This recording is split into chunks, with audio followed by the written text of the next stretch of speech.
మేము ఇప్పుడు పచ్చకాగానే పుంజు తీసుకొచ్చామండి. అది బాగుందండి. అందరూ ఇప్పుడు ఏంటంటే రిచ్ వాటం అడుగుతారండి పుంజులకి.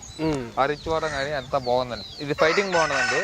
అది కాకుండా ముఖం కానీ తీరు కానీ వాటం కానీ బాడీ కానీ నెంబర్ 1 పొజిషన్లో ఉంటుంది కాబట్టి మనకి మోకాలు కానీ కిందకి తక్కువ దూరం ఉంటుందండి పుంజుకి. మోకాలు కానీ పైకి తొడకాలు లావు అండి, ఎత్తుగా ఉంటుందండి. అది బ్రీడింగ్ పర్పస్ బాగుంటుందని చెప్పి దీన్ని తీసుకున్నామండి. సో బ్రీడింగ్ ఉపయోగిస్తున్నారు మీరు. పోరాట పటిమ ఎట్లా ఉంటుందండి ఇది? ఇప్పుడు 2 పందాలు చేసిందండి. అది ఒకటి 10 లక్షలు తీసుకుందండి. ఎంత కాస్ట్ ఉంటుంది అది 1,30,000 పెట్టి నేను తీసుకొచ్చానండి. మొన్న పోయినసారి కూడా ₹1,00,000 అడిగారండి. అంతంత ధరలు ఉంటాయండి.